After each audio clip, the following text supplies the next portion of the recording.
Hi, Sam Sorbo here for The Accidental Homeschooler, and this week we're going to talk about the second 5 steps to the consideration of keeping your kids home with you this fall and what that might look like. And so to that end, I'll tell you about what we're going to talk about today, but a quick recap of what we talked about last week, and all the videos are here on the Sam Sorbo YouTube channel.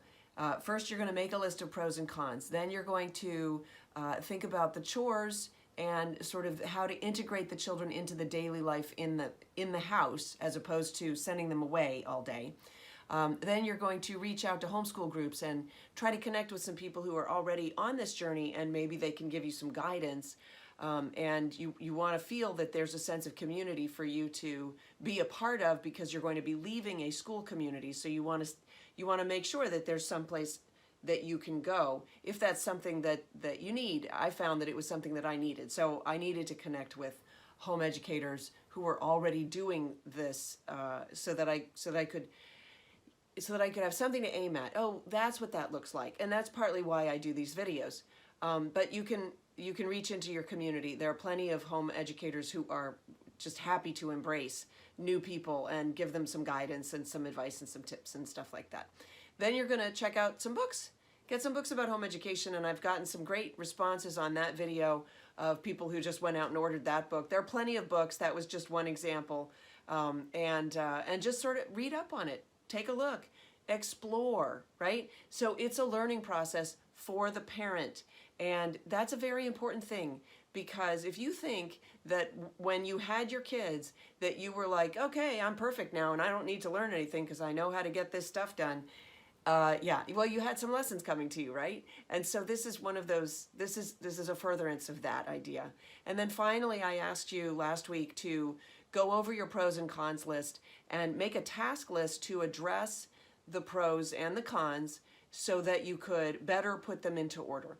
This week, we're going to talk about assessing your space and thinking about your needs. Now, I know that that's really hard to do, because when we start on this journey, we have no idea how we're going to get there, right? We have a goal in mind, the education of our child. But how do we get there? We don't just buy a ticket. So what you need to do is you need to say, okay, I'm going to start with this curriculum, or this idea of curriculum. We're going to be doing Latin, because I think Latin is a really good thing to study, and I can get a couple of beginner Latin books just to get us started. And depending on the ages of your children, we're going to start with some workbooks. I really recommend just keep it simple when you first get started. Take a look at what other people are doing and see if there's a way to integrate that into for your household, okay? But in terms of assessing your space, depending on the ages of your children, you might want to say, okay, we're going to start every day at the kitchen table. Well, is your kitchen table a mess? Well, then we got to clean that up. We got to make a new paradigm. People don't leave things on the kitchen table. I did that in my house. I finally got the entry table that I always wanted, a table in my entry, and it was really pretty, and I didn't want it to get scuffed up. And so, and you know, entry tables, that's where people throw their keys, they throw their phone down, they get their gym bag and plop it on the, and no, I made a rule in the house, that table off limits. That table is just for decoration, you're not allowed to put anything on it. You can make the same rules in your house. You can make them, and then you figure out how to enforce them. Is it, well, you owe me $0.25 if you put your gym bag on the table, or if you put your gym bag on the table, it will go missing. I don't remember where I put it. I know I moved it because I recall it was on the table and I didn't want to see it there. I played some game. It's true. I played some games with my kids that way. Okay. So look around your home and say, okay, where are we going to get this task done? Now, it doesn't have to look like a school. In fact, it shouldn't look like a school. It really shouldn't look like a school. But if you have an area in your house that you could dedicate to home education, it shows how much you value that aspect of your lives together. And so that's an important thing. on our kitchen table, which tends to get a little messy, but it's big enough and it's sort of oblong so we can push everything down to one side. There's a Bible, because we start every day with the Bible. And so the Bible just sits out, and it's filthy. Like, it gets all kinds of crud on it because people push it around on the table. The table gets dirty. And I've just given up the ghost on that. I'm like, okay, this Bible's going to get very worn, and that's actually the sign of a good used Bible, right? So you're starting on this journey. What I'm trying to do in these videos is just to get you to try it on like a coat. What's it going to look like? You will change your plans, but you can't change them if you don't have them. So make them. Make a plan. Okay, you know what? Every day we're going to start at the kitchen table at 9 a.m. and we're going to start, and I'm going to get a bin to put the workbooks of my kids in because I don't have a place to put it otherwise, and I want it to be delineated. I want it to be neat. I've seen, I took over the hall closet. We had 2 hall closets in our old house, and I took one over and completely revamped all the shelves in it, and that was my school closet. And you can see pictures of it online. I can't remember where, but I've shown pictures of it at talks that I've done.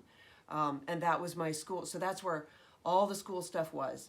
And then by the kitchen table, I actually had some extra drawers. And so when the kids were really little, they each got their own drawer to put in little artwork or workbook stuff that they were doing. It's something just to keep it handy right there by the kitchen table. But the textbooks and stuff, they would go back and forth to the hall closet.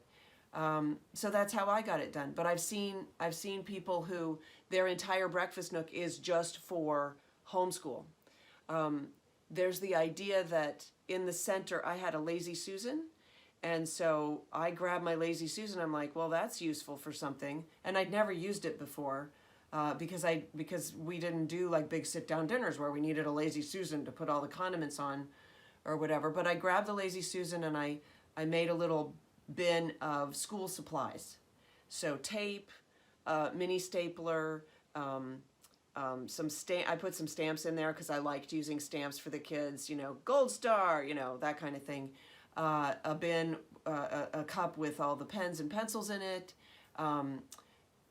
index cards when the kids got a little bit older, right? And so that sat on the Lazy Susan. Eventually we got rid of the Lazy Susan because it was fun, and then it became, we just passed the bin around, that kind of thing. So there are lots of different ways to get it done, and you can start to think about what it will look like.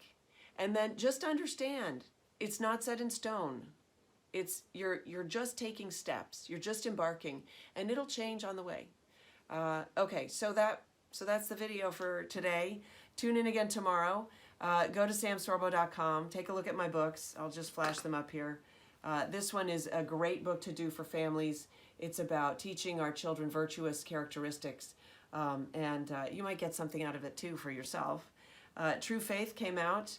It's doing really well. People are loving it. I'm getting great reviews, so check that out. And of course, my book that started the whole thing, They're Your Kids, An Inspirational Journey from Self-Doubter to Homeschool Advocate.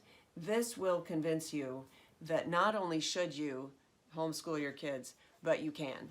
So, and of course, keep watching my videos. Thanks so much for tuning in. We'll see you next time on The Accidental Homeschooler with Sam Sorbo. Bye.